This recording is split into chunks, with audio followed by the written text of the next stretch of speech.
everyone, welcome back to my channel. Today's video is going to be my hair growth journey. I have been growing my hair for about a year now. Actually, it just hit the 1 year mark in September, so I've been growing it since September of 2020 and September of 2021 just passed. I do have both my cats in my room right now, so if you see them just kind of jumping around, playing and making a bunch of noise, just try not to mind it and just bear with me. So if it does get a little crazy, that's why. I also made sure to write everything down so that I don't forget anything and make sure that I get all the points that I wanted to get across. I wanted to make sure that it was as organized and straight to the point as possible because I tend to ramble and then forget about half the things that were on this list. So back in September of 2020, I had blonde hair, and I'll put a picture here. My hair was probably about to here, like chin, almost to the shoulders. I was dyeing my hair blonde for about a year at that point, and my hair just kept breaking off, as most blonde hair does if you don't take as good of care of it. And I went from having really dark hair, almost to the color that it is now, to being a level 10 blonde. So from basically like a level 4 to level 10, which is quite a substantial difference. So my hair went from being super dark to super light really quickly. So the damage was a lot more than what it would be if you were to slowly transition to blonde hair. So I definitely paid the price with lightening my hair so much and so often by it just breaking off and not being able to really keep any type of length on it or really have it grow past a certain point.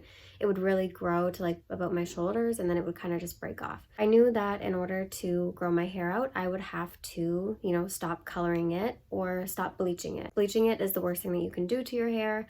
But coloring it, especially using demi-permanent colors, which is what I've been using on my hair, that has been really helping my hair. It's almost like a treatment in a way because it just conditions your hair and adds those pigments back into your hair without actually damaging it like a permanent color does, just because it only goes so far into the hair cuticle that it doesn't actually damage your hair. For the past few months, I have been coloring my hair with demi-permanent color. I'll put a picture in of the color that I've been using. It's the Goldwell Colorants Demi-Permanent color. I've been mixing different shades, like just trying to switch it up every time whenever my roots grow in, because my hair is actually a level 6 or 7 when it grows in, so it's actually really light and kind of like a dirty blonde. So it does show up kind of like I have like gray roots, I guess. So I have to color it quite often, but it's fine because it doesn't actually damage my hair in any way. So I've been going between a level 4, level 3, and actually I've been doing like a level 2.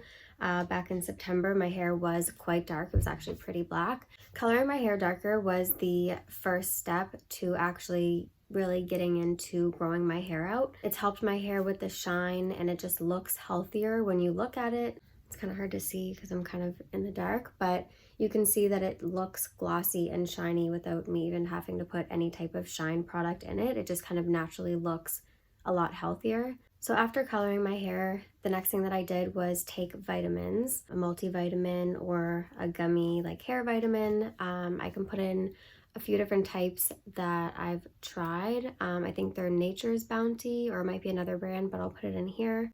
And then right now I'm just taking a multivitamin, so it really kind of just covers all the bases. It does have a little bit of biotin in it and a little bit of folic acid and different things that kind of help your hair grow. But just taking a daily vitamin or a multivitamin will do a lot for you, not just necessarily for your hair, but it'll help with your skin and your nails and your overall health. So the next thing that I did was stop putting so much heat on it. I only did that for a certain amount of time, just while I was kind of starting to grow it out, and then once it got to a point where it was healthy enough for me to put heat on it, then I did, but I tried to limit the amount of heat that I put on my hair. So I picked up one of these, which is a round styling blow dry brush. I don't know, there's different names for it. This one is the Conair Infinity Pro. There's a bunch of different ones. I know that there's like a Revlon one. There's something you can get at Costco. Like there's so many brands that sell these, but it's basically a blow dry brush that kind of straightens and styles your hair as you go. So you don't have to like blow dry your hair and then put more heat on it, like straightening it or curling it. You can kind of get a nice style with just blow drying your hair. It can really help you get nice looking hair with not a lot of effort, which is always nice.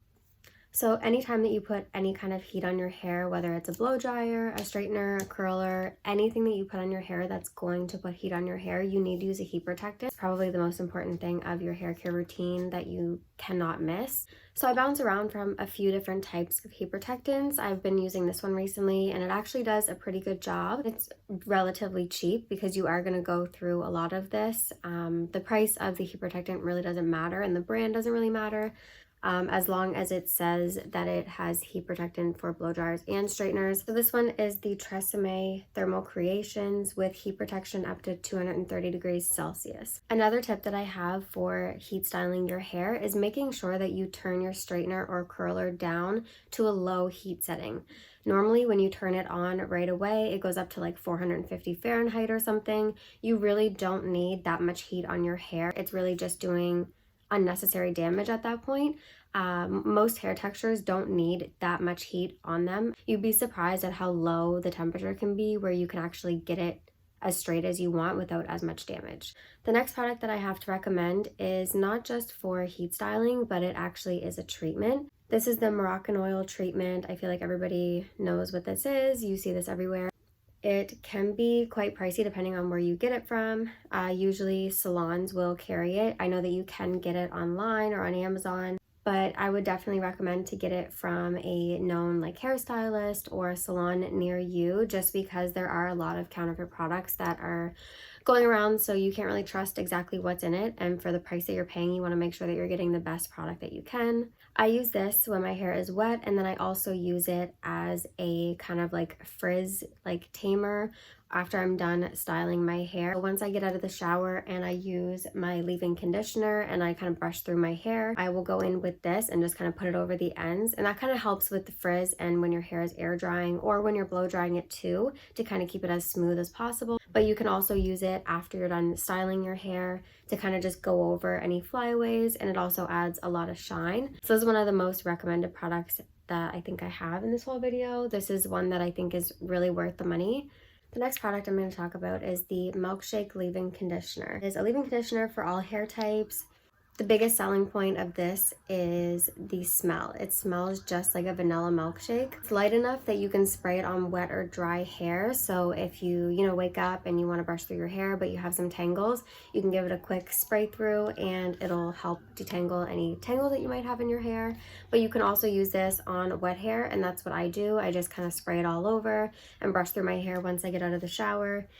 And it really helps to moisturize your hair. It actually has milk proteins in it, so it can actually help improve the quality and the health of your hair. The next thing I'm going to talk about is hair scrunchies. I stopped using regular hair elastics because I found out that they actually damage your hair a lot more than really anything else that you can put in your hair. And also the placement of your hair elastics or any kind of like scrunchie, hair ties, hair clips matters. So I stopped doing super high ponytails or doing anything to like the top part of my hair, like anything on the crown. I don't put my hair like half up, half down really tight on the top of my head, and I focus on doing low buns, low ponytails, and stuff that doesn't put a lot of tension on my hair. I used to put my hair up in a ponytail and like go to bed, and I found out that it was actually breaking all the back layers of my hair. Like there was parts that were super short and they just wouldn't grow because I kept doing that to my hair. Minimizing the tension that's put on your actual strands of hair will help it stop breaking,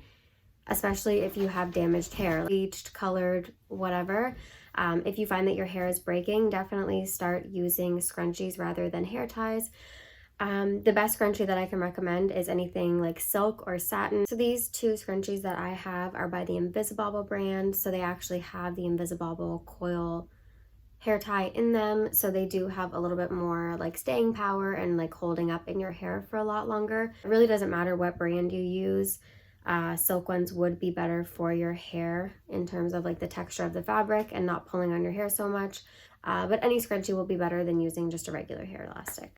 So going along with doing low ponytails, low buns, kind of low tension hairstyles, you want to make sure that you're also not washing your hair too much. Instead of recommending a dry shampoo, which I know that everybody uses and loves dry shampoos, I just find that because my hair is so dark, it's really hard for me to find a dry shampoo that actually you know, doesn't make my hair feel super chalky and like full of dust, and then also doesn't leave my roots looking white and like just dusty looking. I really don't like the feeling of dry shampoo in my hair. When my hair is greasy and I really don't feel like, you know, washing it, like I'm in a rush in the morning, I will go in with gel. Any kind of hair gel will do, and get yourself a boar bristle brush. This is just the Aussie Headstrong Volume Gel. It's the maximum hold.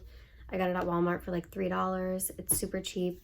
And then I go in with one of these type brushes. I guess you would consider it like a boar bristle brush. I just call it like a slick back brush. You just kind of like put the gel on it. I usually will like spray it or put the gel on it and like slick my hair back in a low bun, and it looks professional. It looks sleek, very like classy, rather than having, you know, like dry shampoo in your hair and your hair looks dirty. I just feel like this looks like effortless, but also like you wanted your hair to look like that, not like you haven't washed your hair in like 3 or 4 days. So I forgot to mention this when I was talking about leave-in conditioners, but this is the brush that I use when I get out of the shower. I don't want to show you up close on it because it has my hair in it, and I tried to clean it out best I could, but they just are not coming out.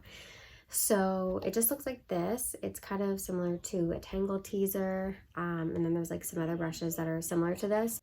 They don't actually have the little like nubs that are at the bottom of hairbrushes that can actually like pull and break your hair. And the bristles are actually pretty spread out, so it doesn't actually pull on your hair. So now that we already got through all of the steps on how to grow your hair and things that worked for me, so I will show you the progress that I've had on growing my hair and where my hair is at today. I will quickly say that I didn't actually straighten my hair before this video, so my hair is, you know, a little wavy, like it's not necessarily as long as it actually is when you straighten it like pin straight. So when I pull my hair down, it's down to here, so I guess almost past my chest, and then I'll show you from the back, but it is about below my bra strap. Before I end this video, I also wanted to mention that hair trims are super important. Nobody wants to have long, straggly hair. Like, you don't want to have hair that's down to your hips, but the very end of your hair is like this thick. Nobody wants that. You want your hair to look nice and healthy and thick and full. So make sure that you're getting trims regularly or somewhat regularly when your hair is to a certain length, like to where mine is. You don't necessarily have to get trims like every 6 weeks or 10 weeks or whatever. You can get them, you know, like once a year. Freshen up like the layers in your hair and give it some shape and, you know, give it a nice style. So that is the end of my hair care journey video. I hope you all enjoyed this video. Be sure to like, comment, subscribe, and let me know anything down below in the comments that you want to see in my next video, and I will see you in my next one. Bye guys!